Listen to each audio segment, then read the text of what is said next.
श्रीदुर्गाष्टोत्तरशतनाम स्तोत्रम् शतनाम प्रवक्ष्यामि शृणुष्व कमलानने। यस्य प्रसादमात्रेण दुर्गा प्रीता भवेत्सती। ॐ सती साध्वी भवप्रीता भवानी भवमोचनी। आर्या दुर्गा जयचाध्या त्रिनेत्रा शूलधारिणी। पिनाकधारिणी चित्रा चण्डघण्टा महातपः। मनोबुद्धिरहङ्कारा चित्तरूपा चिताचितिः। सर्वमन्त्रमयी सत्ता सत्यानन्दस्वरूपिणी।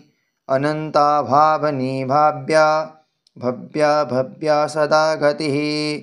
शाम्भवी देवमाता च चिन्ता रत्नप्रिया सदा। सर्वविद्या दक्षकन्या दक्षयज्ञविनाशिनी। अपर्णानेकवर्णा च पाटला पाटलावती। पाटम्बरपरिधाना कलमञ्जिरञ्जनी। अमेयविक्रमाकुरा सुन्दरी सुरसुन्दरी। वन्दुर्गा च मातङ्गी मतङ्गमुनिपूजिता।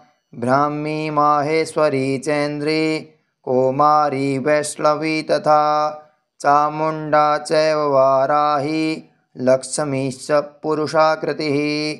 विमलोत्कर्षणी ज्ञाना क्रिया नित्या च बुद्धिदा।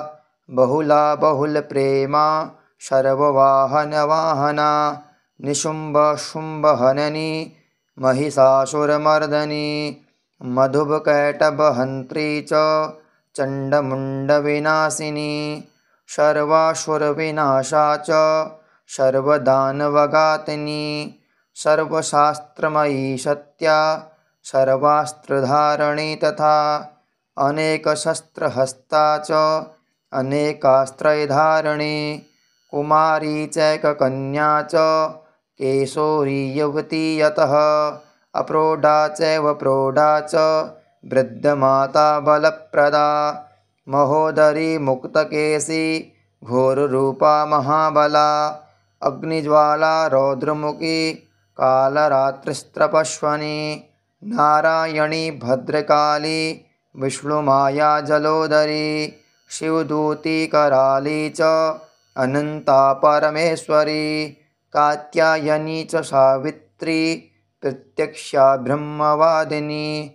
यम इदं प्रपटे नित्यं दुर्गा नाम शताष्टकं। नासाध्यं विद्यते देवी त्रिषु लोकेषु पार्वती। धनं धान्यां सुतं जायां हयं हस्तिनमेव च। चतुर्वर्गं तथा चान्ते लम्भेन मुक्तिं च शाश्वतीं। कुमारीं पूजयित्वा तु धात्या देवी सुरेश्वरीं। पूजयेत परया भक्त्या पठेन्नाम शताष्टकं। तस्य सिद्धिर्भवेद्देवी सर्वैः सुरवरैरपि। राजानो दास्तां यान्त्री राजश्रीमवाप्नुयात्। गौरार्चनालक्तकुङ्कुमेन सिन्दूरकर्पूरमधुत्रयेण विलिख्ययन्त्रविधिना विधिज्ञो भवेत् सदा धार्यते पुमारिः। भौमावस्या निशामग्रे चद्रशदभिषां गते। विलिख्य प्रपठेत् स्तोत्रं स भवेत् सम्पदां पदम्। शतनां प्रवक्ष्यामि शृणुष्व कमलानने। यस्य प्रसादमात्रेण दुर्गा प्रीता भवेत्सती। ॐ सती साध्वी भवप्रीता भवानी भवमोचनी। आर्या दुर्गा जयचाध्या त्रिनेत्रा शूलधारिणी। पिनाकधारिणी चित्रा चण्डघण्टा महातपः। मनोबुद्धिरहङ्कारा चित्तरूपा चिताचितिः। सर्वमन्त्रमयी सत्ता सत्यानन्दस्वरूपिणी। अनन्ता भावनी भाव्या भव्या भव्या सदा गतिः। शाम्भवी देवमाता च चिन्ता रत्नप्रिया सदा। सर्वविद्या दक्षकन्या दक्षयज्ञविनाशिनी अपर्णानेकवर्णा च पाटला पाटलावती पाटम्बरपरिधाना कलमञ्जिरञ्जनी अमेयविक्रमाकुरा सुन्दरी सुरसुन्दरी वन्दुर्गा च मातङ्गी मतङ्गमुनिपूजिता ब्राह्मी माहेश्वरी चेन्द्री कौमारी वैष्णवी तथा चामुण्डा चैव वाराही लक्ष्मीश्च पुरुषाकृतिः विमलोत्कर्षणी ज्ञाना क्रिया नित्या च बुद्धिदा बहुला बहुलप्रेमा सर्ववाहनवाहना निशुम्भशुम्भहननी महिषासुरमर्दनी मधुपकैटभहन्त्री च चण्डमुण्डविनाशिनी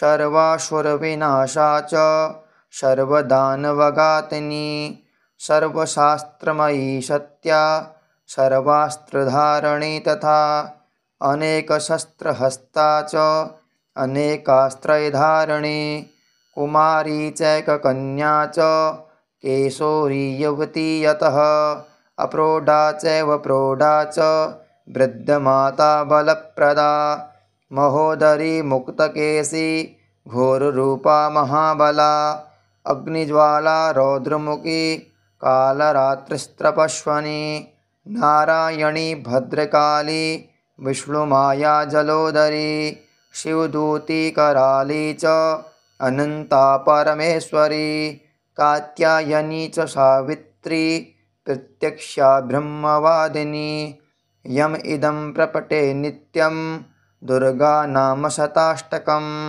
नासाध्यं विद्यते देवी त्रिषु लोकेषु पार्वती धनं धान्यां सुतं जायां हयं हस्तिनमेव च चतुर्वर्गं तथा चान्ते लम्भेन मुक्तिं च शाश्वतीं कुमारीं पूजयित्वा तु धात्या देवी सुरेश्वरीं पूजयेत परया भक्त्या पठेन्नाम शताष्टकं तस्य सिद्धिर्भवेद्देवी सर्वैः सुरवरैरपि राजानो दास्तां यान्त्री राजश्रीमवाप्नुयात् गौराचनालक्तकुङ्कुमेन सिन्दूरकर्पूरमधुत्रयेण विलिख्ययन्त्रविधिना विधिज्ञो भवेत् सदा धार्यते पुमारिः भौमावस्या निशामग्रे चद्रशदभिषां गते विलिख्य